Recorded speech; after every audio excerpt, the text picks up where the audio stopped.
fit any assassin din and your friend saying mechanic. Sana prophet kumichacha my sister me YouTube no baby am hwe bi am change afro and maba too much GH shit na prophet kumichacha me so me hwe.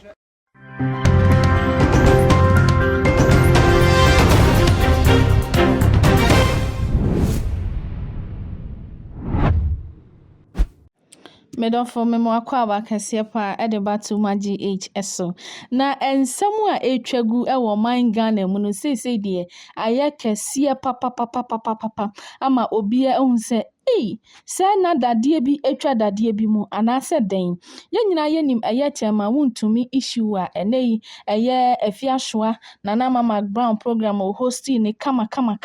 na eye Afia Schwar kotena so Kwame A+ wo hobby na ne wanya dade ato ne bo ase echiremu na ekwan ofa so ne Tema Wuntumi etwempana abosumi eye edunsi a woka ho asem no na mene wo kasa de eyade a ensam ne ba mountain tornado ababe kasa ene bloggers bebre afa atworo nsam de afa ho na eno no wohunu se da bi asem ewo court a untimi ensi akire emma metnase emmo hu konwa emfra bedwafo na monke kamadwen ubetimi akire wadwen de but onipa na asam ne fa ne ho no wuntimi enidi no atem eno ntimi ne wo kasa yade a Tema Wuntumi akwakopiemu ewo court a say wasiu eye despite media company many okase ayade a sued no de jai obia ho wo mu bi obia ehun ewo mu bi na omonsan so aka letter no from court a yede abre wo mo na mamenkenkan emfa emma eno eneda eye screen no eso no wonso ubetimi akan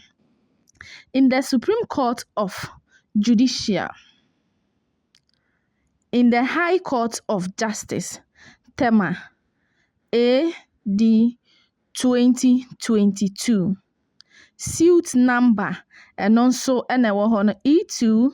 132 2022 print 5th ewo ho and afin so onipa osi omo eya Bernard Entwibo esiakon Tema Wuntumi ne house number ne baby oti nyina eka ho versus Valentina Nana Ejewa Afia Schwarzenegger a ono so Tema committee 8 na eno na wo troye the public versus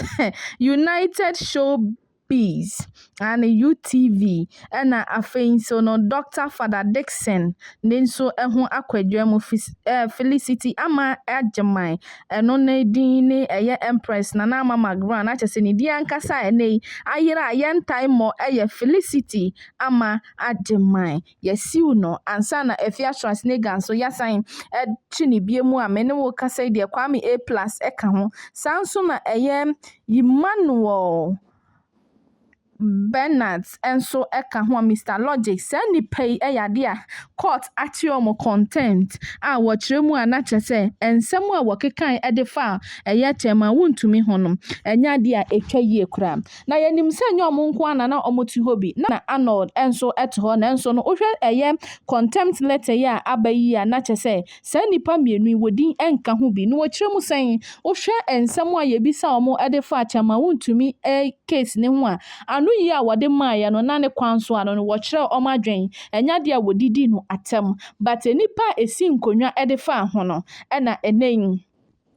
court achi omo contempt a omo eko akopie mu ewo court na eye abra information a yensa kane se eye suit kopie mu ewo United Television of Ghana no eyade a Nana Mcbrown eba mountain so ebe share video pa eye Tema Wuntumi achew na woti nusuo na se wokyeremu anache se eye nkrofo bi na ahyehye ho sa na epiapia no a na ekame aye se enei ne ho akọ adwan mu anu nti onyai kran panka United Showbiz de enya de a obeye ebiemu nanso Ghana fo se hwe eye den ye na fe ya asema ba na wuyi hu edi afrimo sa na a bulldog eba betena eye United Showbiz so ebe kekan some edifa His Excellency Nana Adodankwa Akufo-Addo say yade a men's gold sika anam one agye wo Ghana for ho a wono so ne die wo mu bie wantua ama wo mu a ene enyade a ne term no obetwa ede bewie ema no so no court befa no de ne call ya ekopie mu ana Nana Mcbrown be ye dancini e no so no oyi ne ho ede efri asem no mum enu nti ne Ghana for say e kame ye say sa showbiz die wotena so ensem a waka no edu etwam. Lawyer Morris Ampao yenim se ono ene Tema Wuntumi lawyer ono ene obi a odi case e de court na Afia Schwar Abraham court man suit say oka atra Ghana for say one Tema Wuntumi atwempena ama wone na koda ma sebi chairman eyimframa twe eno ene ba amanfo edi chairman ho fewo a sesi amene o kase e kamia ye say ebi mu ehunu say chairman oyobi akeke wode ne nim atwitwi fom atietia so eno nti no chase e court kiremu ana ne UTV foi ene mommere na we bisa say Fada Dixon ena enipa aka yedi kwadu abọ won ese contempt ede achi omo wakwa kopie mu ewe court no ebe jai omo anase wo be fine omo keke lawyer Morris Ampao eden enobeye ede afa ho we ye nsem bisa bi a Ghana for ebisa na yesre esem se ensem bisa no eba na ye nyina ya ye ahweye esan se wo hwe ensem a wokeka ye de fa eye Tema Wuntumi hu de na enyenyenyenyenyenye be ma bi apemma na obema nso kokofa oba na se wo oba no wa mu hu amfele na betra mountain betrechire mu eye show kese platform kese nipa dodo na etie na ekwachire nso na obi papa ye gu nanim ase ye didi na tam ye sopa no na Afia Schwar enya daje atena se kire nsemu maako ene woyi free soro a no de aba betie form na Nana Mcbrown a oye hosti eye program no wantimi en control ono so pese otimo ma tornado kra be kan ye e de fa ho se Nana Mcbrown eye ne ex ene Tema Wuntumi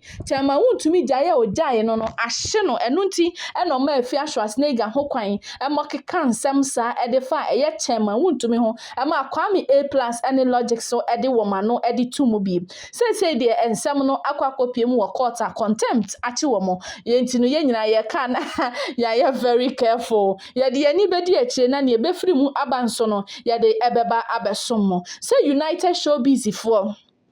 program no court beka se wonya show ni ye ana say nipa o host one sesa no because we ka ho 2 times and the host of United Showbiz ye de no akwakopie mu e wo court no na Nana Mcbrown e chemu ana chese kame aye se eho e ba be ye trapper wanhwe yi a na eho remind e ba be dem wanhwe yi a na oba be ko remind e wo mu ana say ye betimi krempa che na jeli no because ensem bi enkrofo ekeka wo show no so no eye amano a big issue ebi so se onhwe ne hie so hwe na za ne ye chechire de aso ano no ontimi so de ana ne show no wajai amankrofo aye na za ne be ya ne din eho ehie ntino na wabo ne brand no eho eban ye de ani bedi akire na ne befiri mu ababi anso no ye de beba besomo me kai wo se ya wo all the social media platform no eso follow yen na like na share me din any Empress and emema nyina ka echi ba ko padua na de share Akua Beauty makramo fitiani asese ni din and your friend say mechanic